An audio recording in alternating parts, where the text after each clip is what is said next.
a sua Bíblia em Neemias.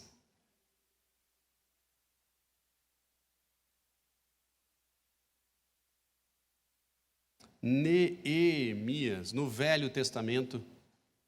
Como eu comentei antes, nunca tinha pregado sobre a alegria do Senhor, que é o tema da pregação de hoje, em cima dessa passagem que eu acho fantástica, carregada de simbolismos, carregada de informações. Então eu peço que você abra aí o seu aplicativo, abra a sua Bíblia, Neemias, no Velho Testamento, capítulo 8, vamos ler a partir do verso 9 até o 12, tá bom? Em Neemias, no Velho Testamento, no capítulo 8, no verso 9, diz o seguinte: Neemias, que era o governador, e o sacerdote Esdras, o escriba, e os levitas que ensinavam ao povo, disseram a todo o povo: este dia é consagrado ao Senhor vosso Deus. Então, não vos lamenteis, nem choreis, porque todo o povo chorava ouvindo as palavras da lei. E disseram-lhe mais: ide e comei as gorduras e bebei as doçuras, e enviai porções aos que não têm nada preparado para si, porque este dia é consagrado ao nosso Deus. Portanto, não vos entristeçais, porque a alegria do Senhor é a vossa força. E os levitas fizeram calar a todo o povo, dizendo: calai-vos, porque este é o dia santo, não vos entristeçais.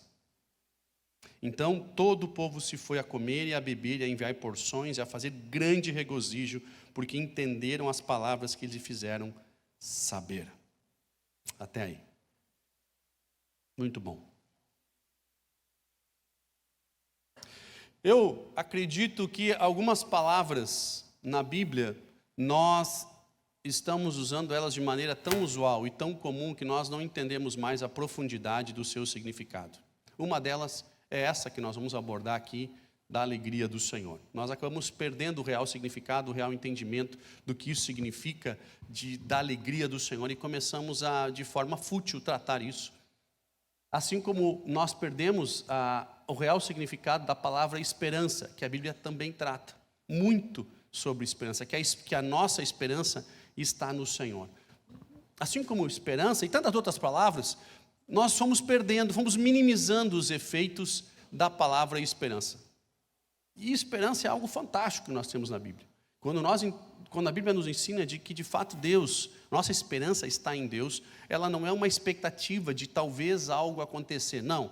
É um campo fértil, preparado, alinhado, adubado para lançar a semente da fé. É a certeza de que algo sim vai acontecer. Eu costumo entender a palavra esperança com a expectativa de que algo de fato bom vai acontecer quando os meus filhos estão na manhã de Natal. Lá em casa nós, embora juntamos a família no dia 24 de dezembro, nós comemoramos o nosso Natal, ali em casa, no dia 25. Adotamos ali o modelo norte-americano e vamos comemorar o nosso Natal, a nossa casa, dando um significado menos comercial a essa data e mais espiritual. Então, na manhã do dia 25, eles acordam com aquele bafinho de onça e de pijama, e a gente toma café. Na realidade, eles nem dormiram, né? Porque vai dormir quando tem essa expectativa de algo bom acontecer. Eles não sabem o que eles vão ganhar. Eles só têm a certeza que é algo bom. Eles não sabem o que eles vão ganhar. Eles imaginam o que eles vão ganhar. Mas aí eles acordam, o único dia do ano que eles acordam mais cedo do que nós, geralmente eles já estão prontos, e eles estão ali esperando, e é difícil a gente conseguir manter eles, né? Natal é Cristo, Natal é Cristo, Natal é Cristo, e obviamente, a gente minimiza bastante essa história de datas comemorativas. Pelo menos lá em casa a gente procura minimizar muito isso, né? Não vai muito nessa onda, porque todos os meses nós temos datas comemorativas, às vezes até cristãs, mas que são mais comerciais do que de fato cristãs. A data mesmo passa lotado, o significado mesmo passa lotado, é mais data comemorativa. Então a gente procurou ficar um pouco fora disso, mas o Natal é algo tão lindo, tão fantástico, e é tão legal poder comemorar com a família e de fato Cristo ser o nosso presente, o nosso maior presente é Cristo, e a gente poder comemorar dando uma coisa para eles e recebendo outras, mas basicamente ter Cristo no meio. É isso que nós fizemos com o Natal. E eles acordam pela manhã com uma esperança de que eles vão ganhar algo bom. Mas não é uma esperança de talvez ganhar. Eles têm a certeza que eles vão ganhar. Eles não imaginam que talvez eles não tenham uma possibilidade. Não, é uma esperança em algo certo. É uma esperança segura. É uma esperança de que de fato algo bom está por vir. Eu não sei o que é, mas algo bom está por vir. É essa esperança que nós temos que ter em Deus. Embora não sei o que está por vir, eu sei que algo está por vir e que algo que vem dele é bom. E essa é a atmosfera de esperança que nós temos que ver. E assim é a alegria. Da mesma forma como nós entendemos a esperança errada e nós vamos botando a esperança numa possibilidade, nós também estamos enxergando a alegria do Senhor, não com o real significado, e nós vamos falar sobre isso nessa noite. E o que acontece aqui em Neemias é exatamente isso aqui, exatamente essa alegria. Permita-me explicar um pouquinho desse contexto que nós acabamos de ler. Neemias era um copeiro do rei, ele não era um governador, ele era um copeiro. Ele se torna o governador desse povo, e ele era um copeiro trabalhando, e ele ouve do seu irmão de que a cidade havia sido destruída mais uma vez, e nessa vez, Jerusalém foi destruída várias vezes, mas nessa vez, umas 3 vezes, ela foi totalmente destruída. Essa era uma das vezes. Todas as portas queimadas a fogo, não tinha sobrado absolutamente nada de uma cidade que era considerada sagrada, santa para esse povo. Você imagina sua cidade natal, onde você nasceu, que tem um real significado. Hoje, você vai para Israel, milhares de pessoas vão para Israel, lá no muro, esses muros que foram inúmeras vezes destruídos, ele está lá, ele está em pé, ele continua tendo um significado, ele continua sendo importante. Bem, Neemias pede licença do seu trabalho para ir ver o que aconteceu na sua cidade, para ver o que aconteceu em Jerusalém. E ele chega em Jerusalém e encontra aquele cenário do caos, como que se um tornado tivesse passado lá e arrebentado absolutamente tudo. Não tinha nada de pé, era algo triste, desolado. E não era só a estrutura física que tinha sido destruída, o povo estava destruído. O povo estava vivendo em situações longe do próprio Deus, o povo não valorizava mais a palavra, a lei, como deveria ser valorizado. O povo não cuidou da sua cidade, era um estado deplorável. Eles estavam socialmente destruídos, enquanto nação, povo judeu, eles estavam destruídos emocionalmente, eles estavam destruídos espiritualmente, e eles estavam financeiramente destruídos, porque eles inclusive tinham dado as suas casas, muitos em troca, hipotecado as suas casas para pagar impostos. Eles não tinham o que comer. Olha a situação do povo. E ele encontra o seu povo, a sua família, num estado deplorável e a sua cidade destruída. Olha o cenário que Neemias encontra. Então não era algo fácil. Ele sabia que ele precisava reconstruir as duas coisas: a cidade e as pessoas. Ele tinha 2 tarefas gigantes aqui. Porque se ele reconstruísse só a estrutura física ia cair de novo em algum momento, porque quem cuidava dela não estava pronto para cuidar. E se ele sabia que se eles reconstruíssem só as pessoas e também não o símbolo sagrado, não representaria de fato quem é o povo judeu. Até hoje o povo tem conflito, na região de Israel, de quem é o dono, de quem é responsável, de quem, sim, são muita gente brigando pelo mesmo espaço. Então, a cidade de Jerusalém tem um significado fantástico, bíblico incrível. Você que tem interesse em saber, procura a escola bíblica, nós temos muita informação sobre isso. Só estudar sobre Neemias já seria revelação suficiente, sem a gente entrar na revelação da própria palavra, mas só estudar a história de Neemias. E ele chega lá em Jerusalém e ele encontra esse caos. E ele diz: nós vamos começar lendo as Escrituras, de manhã, cedinho, até o meio-dia. Ele juntou o povo e eles começaram a ler as Escrituras. E muitos que não entendiam, era ensinado, era ajudado a compreender. E eles ficaram lendo, e quanto mais eles liam, mais o povo chorava. Porque, como a Bíblia diz, o povo se arrependia, porque quando era lido a palavra ia entrando dentro do povo, e o povo ia se arrependendo, porque aquilo gerava arrependimento. A palavra era tão Lembrem, não tinha o Espírito Santo para convencer da justiça, do pecado, do juízo. Mas a palavra em si era tão reveladora, a presença que aquilo criava, daquela atmosfera, criou uma atmosfera de arrependimento, e o povo começou a chorar, arrependido, e ele começou a lamentar a sua história, e ele começou a pedir perdão até pelo pecado dos seus pais. A Bíblia diz em Neemias, no capítulo 9, que eles oravam, pediam perdão pelos seus pais, pelo que tinha acontecido antes, dos seus antepassados. Eles choravam, e Neemias olhou aquilo, o que parecia um sonho de qualquer líder e qualquer pregador, que era assim: eu estou pregando e o povo está se arrependendo e chorando, tarefa dada, tarefa cumprida, Deus fez. É o sonho de qualquer pregador, de qualquer evangelista que vai para uma nação, é só ler a palavra e o povo já chora, né? Ele mandou parar, ele disse: não, para tudo. E o povo continuava chorando, e eles: não, para de chorar, não é hora de lamentar, não é hora de chorar, não, tem hora para isso, mas não é essa hora. Nós vamos ter hora para se lamentar, mas essa é a hora de nós nos movermos para fora dessa situação. O se arrepender é excelente, nós vamos continuar nos arrependendo, mas agora, nessa hora, para que a gente consiga avançar no nosso trabalho, a gente precisa que vocês voltem para os trilhos. Porque essa história de melancolia também, da gente vir só chorar, nós vamos continuar com tudo destruído lá fora. Nós não vamos restaurar o que tem que restaurar.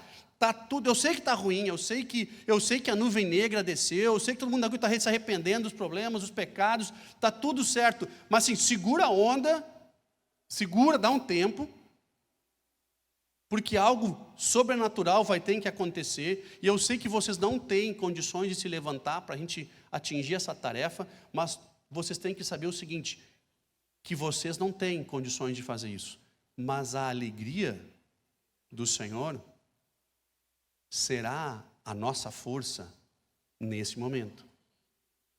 Aonde nós não temos essa estrutura, saibam que a alegria, por isso que ele diz no verso, portanto, não vos entristeçais, porque a alegria do Senhor é o que falta, é a força que falta para fazer isso acontecer.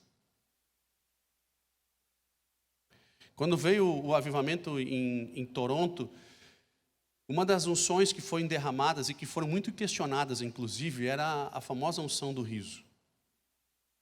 Que era de fato engraçado, porque Deus vinha sobre a vida de algumas pessoas e as pessoas só riam. Elas não choravam, elas não proclamavam a palavra, elas só riam. Até de uma forma esquisita, assim, porque tem uma pessoa que nunca ria e nem se abria, né, mal sorria quando estava bem. Quanto mais na igreja, num clima, porque a maioria de nós aprendeu que igreja é um lugar de seriedade. A maioria de nós aprendeu ou cresceu, até as próprias famílias. Tem pessoas que cresceram em famílias em que a alegria não era algo permitido. Né? Alguns cresceram na família sendo algo extremamente sério. Não tinham muito espaço para brincar. Você brincar com o seu pai, você brincar com a sua mãe, você tirar o seu pai, era morte. Né? Minha mãe conta que ela sentava na mesa e que, obviamente, se só tinha um pedaço de carne na mesa, porque eles eram muitos filhos, só tinha um pedaço de carne, quem ganhava essa carne era o pai. Né? Hoje, na minha cabeça, nem passa assim, se tem um pedaço de carne na mesa, eu dou para eles. Não é assim, parece que é diferente. Né? Tirar o pai para bobo era a morte. Né? Então, assim, nem todo mundo criou essa atmosfera de alegria. Então, a gente não está acostumado. E o camarada vem para a igreja e ele vem com essa mesma lógica de que na igreja a alegria é algo que não combina muito com Deus, porque Deus, ele é um pai sério, ele é um pai muito fechado, ele é um pai que, embora que nos ame, mas ele não é um pai que nos permite nos alegrar. E em Romanos diz que o reino de Deus, ele é paz, justiça e alegria no Espírito. Então eu não posso omitir a alegria do Espírito porque ele faz parte. E o humor é diferente de alegria. Ter humor não quer dizer que nós somos alegres. E aqueles atores, né, que se suicidaram, atores que fizeram inúmeros filmes de comédia, atores famosos que fizeram filmes onde era... Eu me lembro que teve um que se suicidou e que ele tem vários filmes que ele era o Doutor Alegria, que ele não sei o quê, e o cara... Como que ele se suicida? Porque o humor não tem absolutamente nada a ver com um coração alegre. Porque eu posso ter um excelente humor, eu posso fazer piadas e ter uma habilidade de rir das coisas do dia a dia, mas na realidade por dentro eu posso estar destruído. Quantos humoristas tomando remédios para depressão? Mas eles são fantásticos debaixo de um holofote com o microfone na mão, mas por dentro eles estão arrebentados. Porque o humor não tem nada a ver com alegria. E essa unção que vinha, e que ainda acontece, mas mais raro, mas foi um dos grandes sinais daquele avivamento, pessoas rindo. E elas levantavam diferentes dali. Algo tinha acontecido, elas tiveram um encontro com uma alegria que você não explica, até no meio do caos. Porque nós termos humor, até no meio do caos, pode acontecer. É aquela história, rir para não chorar, sabe? Estou rindo para não chorar, eu vou levar de boa. Mas a alegria, algo que de fato nos faz superar um momento extremamente difícil, isso não é para qualquer um, isso não está em nós. Isso não está em nós.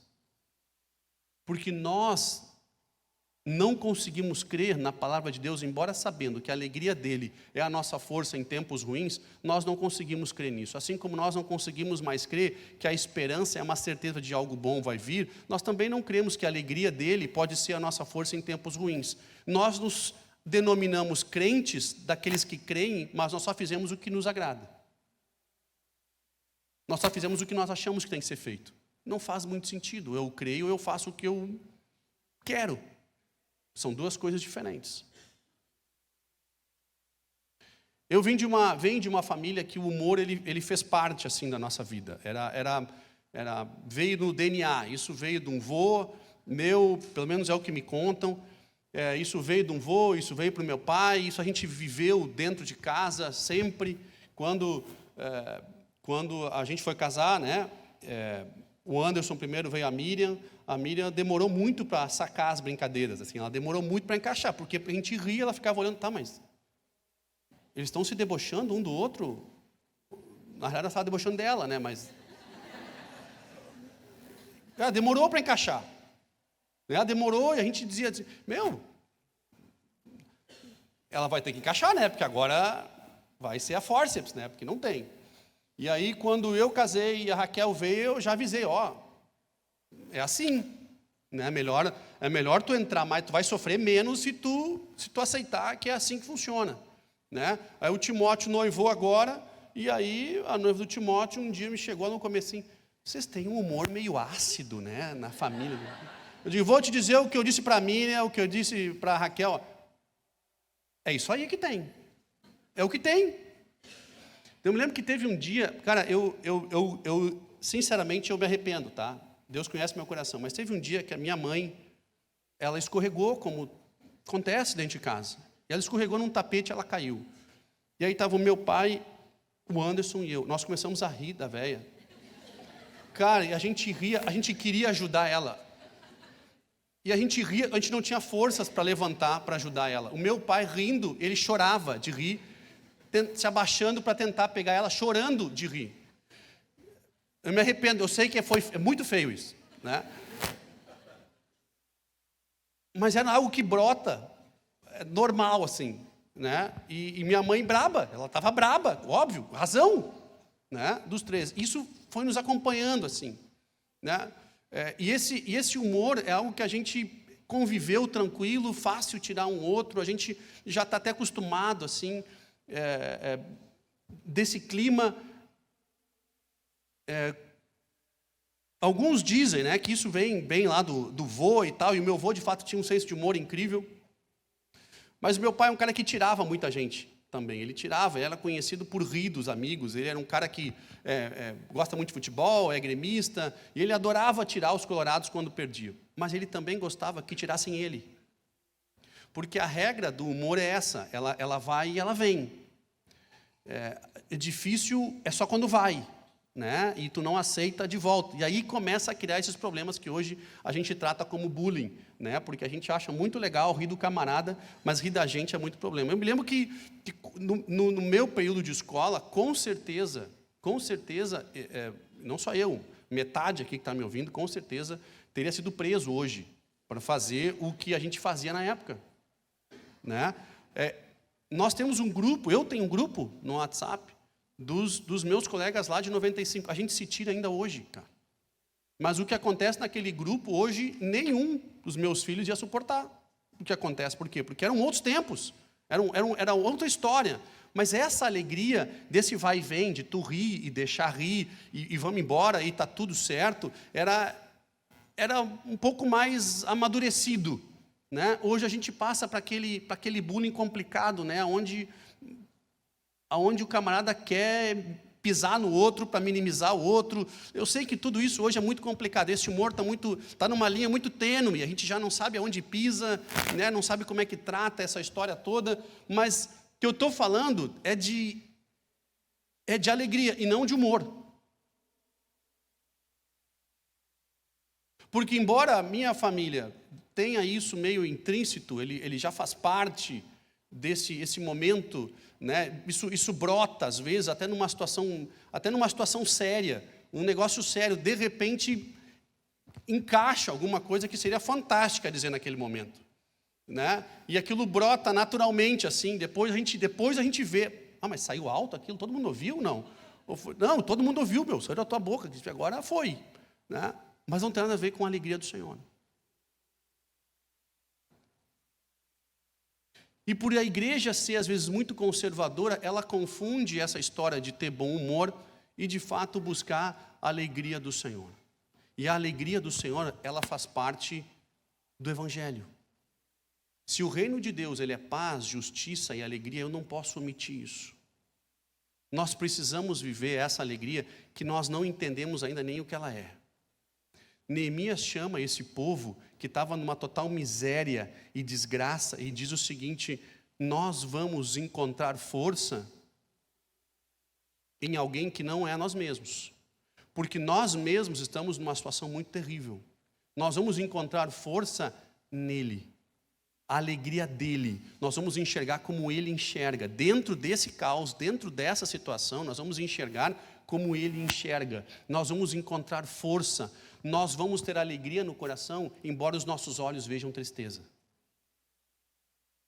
Isso não se encontra com terapia, isso não se encontra com experiência, isso não se encontra com diplomas, isso não se encontra com amigos. Você pode sair para arejar sua cabeça, ir numa viagem, o camarada pode furar a cabeça para arejar a cabeça, embora tem uns que têm cabeça de vento já, não precisa nem arejar mais, mas você pode fazer o que você quiser, você não vai encontrar alegria igual à alegria do Senhor.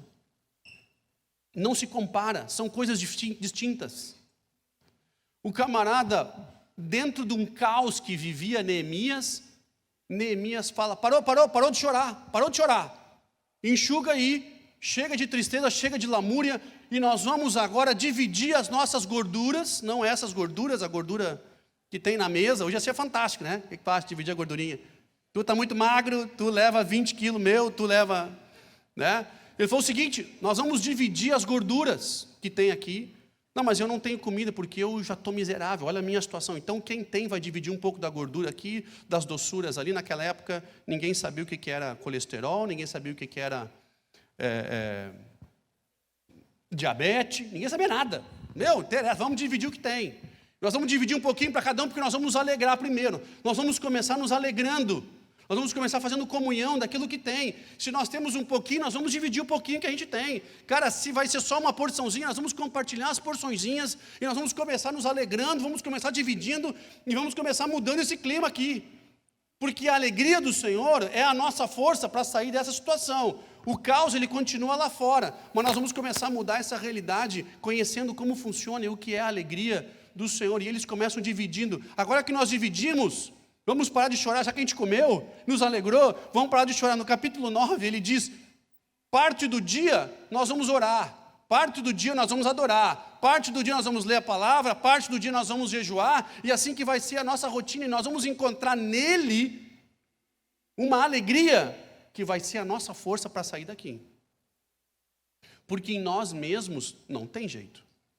Em nós mesmos, dentro da nossa casa, não tem mais jeito. E vocês sabem do que eu estou falando. Quando a coisa fica ruim, quando a coisa fica complexa, quando o nosso casamento fica complicado, não adianta, você olha para o seu cônjuge e você não consegue nem enxergar o porquê que vocês estão juntos. O motivo pelo qual um dia vocês ficaram juntos. Quando a coisa fica ruim. Quando a coisa fica ruim, você questiona na sua empresa o porquê que você está lá ainda, por que você ainda tem esse trabalho, por que você ainda está com essas pessoas, você começa a questionar os seus parceiros, você começa a questionar a sua igreja, você começa a questionar os seus amigos. Quando o problema bate, nós não encontramos em nós mesmos uma alegria capaz de nos tirar de uma situação complicada. Eu fico pensando Cristo indo para a cruz, em ser humano algum teria força para fazer o que aconteceu. A força veio de uma alegria que era do Senhor.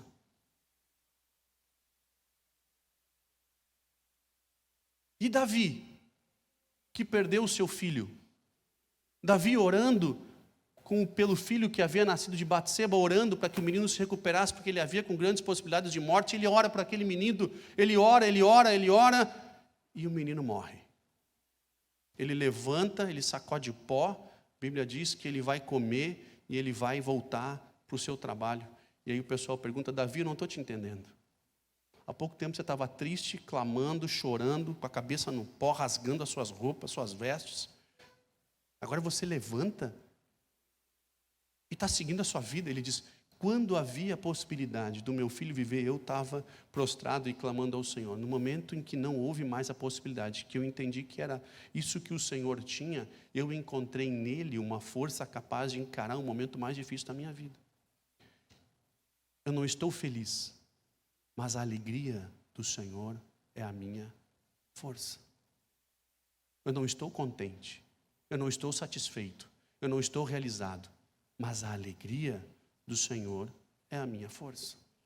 Essa alegria não é uma alegria encontrada em relacionamentos, não é uma alegria encontrada em igreja, não é uma alegria encontrada em títulos, não é uma alegria encontrada em realizações, porque se essa alegria fosse encontrada nas coisas do mundo, nós não teríamos os problemas que nós temos hoje. Porque nesse mundo, nas coisas desse mundo, esquece o Evangelho, nas coisas desse mundo, a alegria não está nas coisas que nós não temos, mas no bom uso que nós fazemos das coisas que nós temos.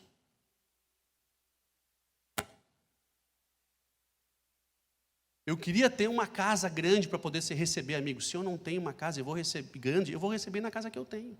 Eu vou fazer um bom uso da casa que eu tenho. Eu queria ter um carro para poder viajar. O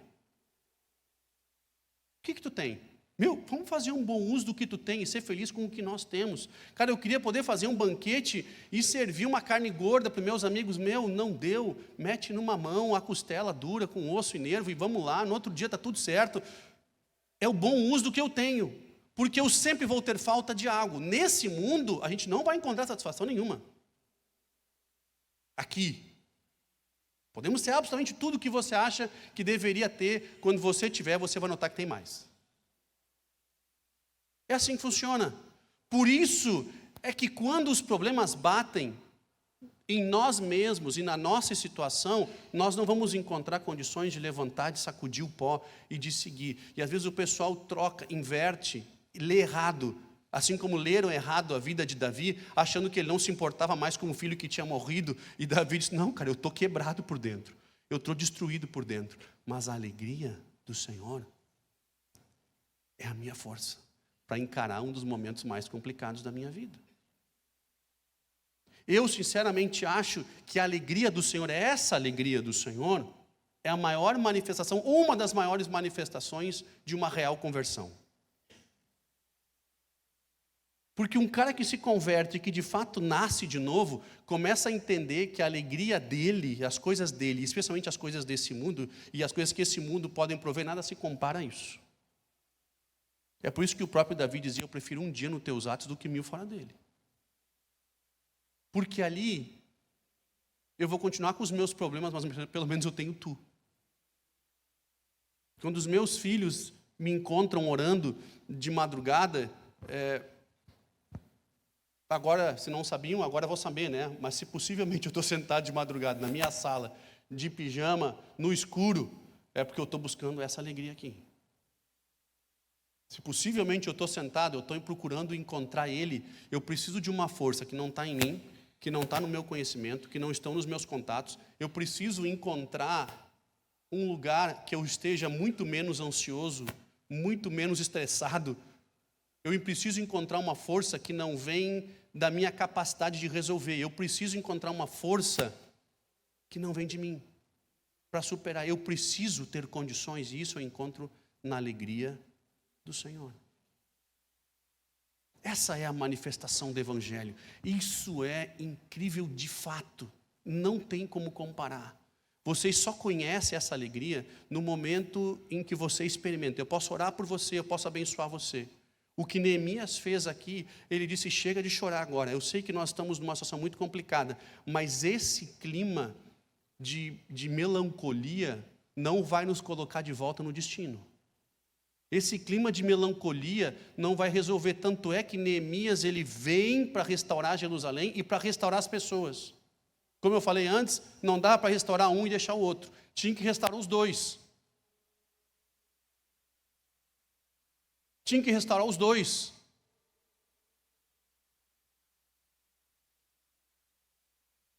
E é isso que nós não entendemos.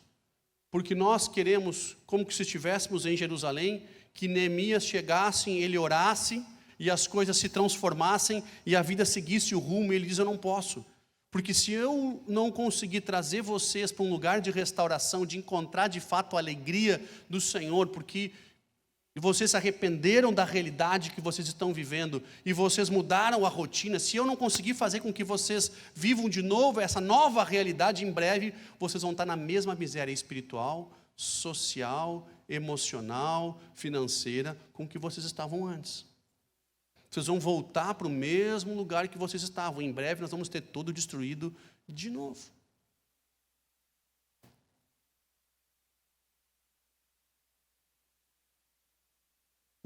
A alegria do Senhor, essa alegria que eu estou falando, que nós encontramos onde nós não imaginamos.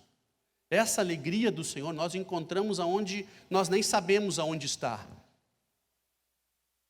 Mas ela está com Deus. Nesse momento, o nosso coração se enche de uma alegria tão impressionante, a nossa ansiedade ela baixa, os nossos olhos começam a se abrir para uma situação que nós nem conseguimos enxergar antes, e nós levantamos daquele lugar com um coração cheio de uma força que vem de uma alegria que não é minha.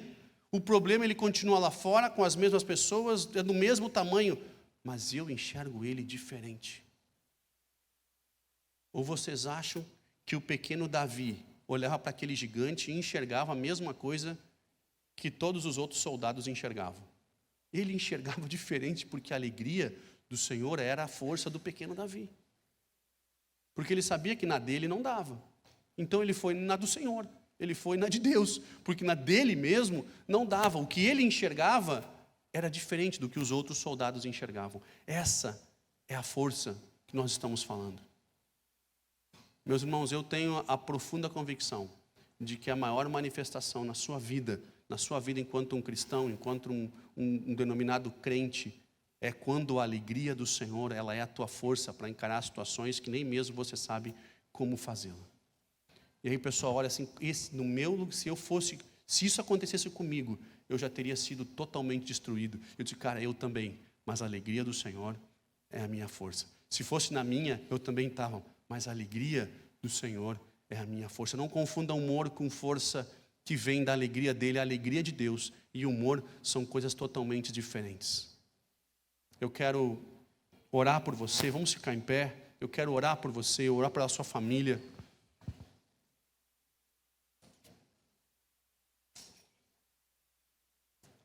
George Barnoff, um ministro de louvor, ele diz o seguinte. Preste bem atenção, ele diz o seguinte, que se você só é livre do pecado na sua vida com a morte, então Cristo não é o seu Salvador. A morte é. Nós ficamos esperando as coisas se resolverem com a morte, porque a gente sabe que o porvir é muito melhor do que nós estamos vivendo hoje, mas a alegria do Senhor é a minha força. Se eu não conseguir encontrar isso nessa vida, eu fico esperando para que a morte um dia resolva todas as coisas, Jesus não é o teu Salvador, a morte é. Cristo foi para a cruz porque Ele tinha uma alegria que ninguém explicava, uma força que ninguém explicava. Doído, machucado, moído, destroçado, triste com as pessoas que fizeram o que fizeram, mas Ele tinha uma força que não vinha dele. A alegria do Senhor é a nossa força. Meu irmão, na nossa vida nós, como diz a Bíblia, na vida tereis aflições, mas o reino de Deus não é comida e nem é bebida. O reino de Deus é paz, justiça e alegria. E essa alegria não é humor, não. É uma força que nós não compreendemos. É como a graça, que ela é imerecida. O amor é imerecido. O favor é imerecido. Eu vou te apresentar mais um. Essa alegria que nós estamos falando, essa força que vem do Senhor, ela é tão imerecida quanto os demais. E mesmo assim Ele nos dá. Mas ela tem que ser buscada, ela tem que ser encontrada, ela tem que ser desejada. Neemias manda todo mundo parar de chorar e diz: não. Nós precisamos de força para sair da situação. E em 52 dias Ele restaura, em tempo recorde, os muros da cidade. E as pessoas que estavam ali. Isso é uma força que não vem de um planejamento, que não vem de liderança, não vem de nenhuma mentoria. Isso vem dEle. Eu quero orar pela sua vida, pela sua família, pelo seu chamado. Papai, obrigado por nós estarmos juntos nessa noite. Obrigado por aqueles que nos assistem e aqueles que irão assistir essa ministração. Eu os abençoo para que essa alegria, essa força sobrenatural alcance a cada um.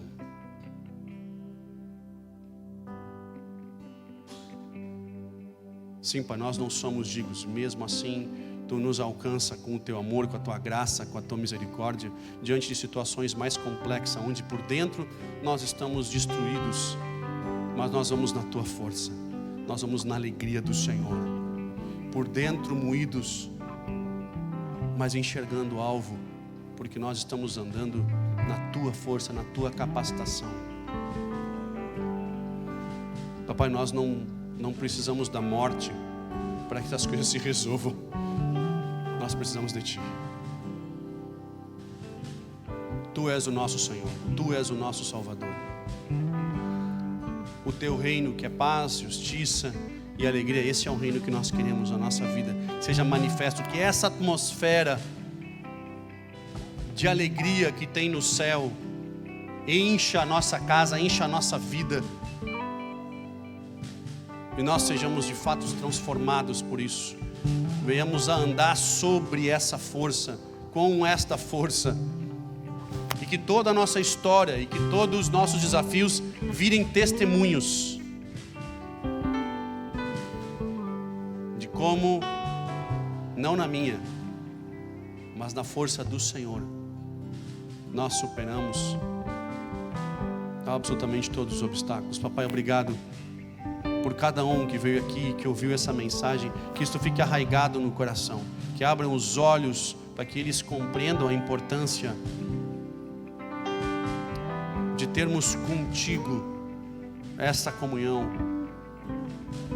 de valorizarmos em Ti esta alegria, papai, que seja um sinal mais latente da conversão de cada um, da nova vida aqui de cada um, a alegria do Senhor, a força sobrenatural que vem de Ti, em nome de Jesus, papai.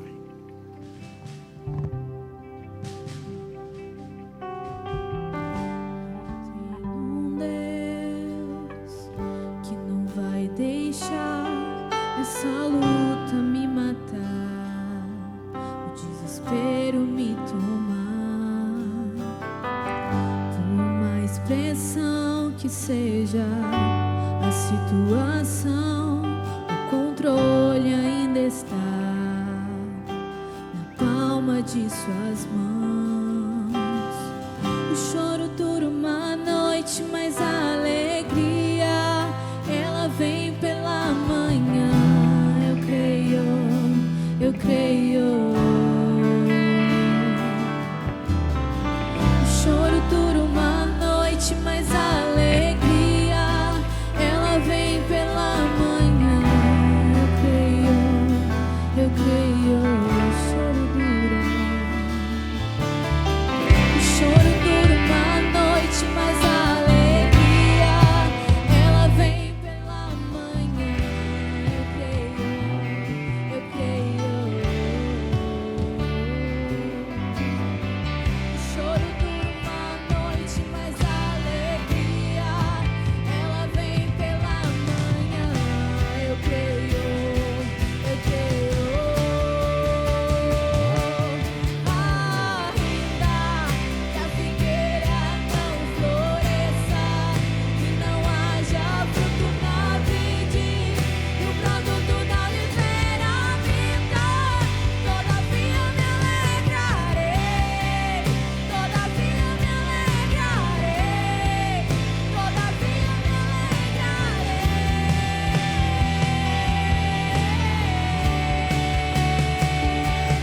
Ainda que a figueira não floresça e não haja fruto na vide, e o produto não lhe ver a vida, todavia me alegrarei, todavia me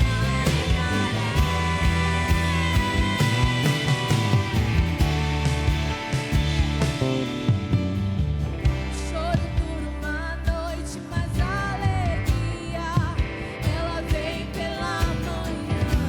Eu creio.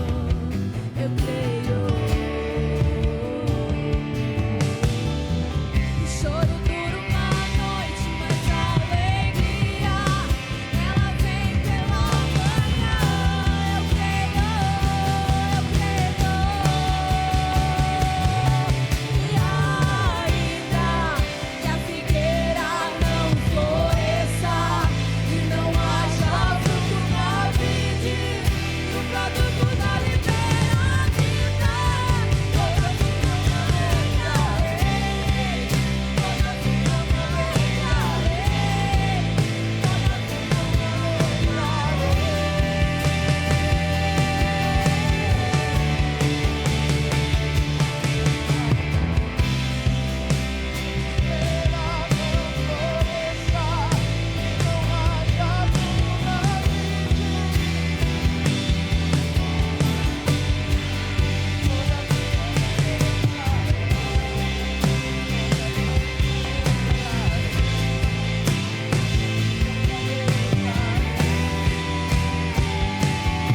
Tu és a nossa alegria, Senhor.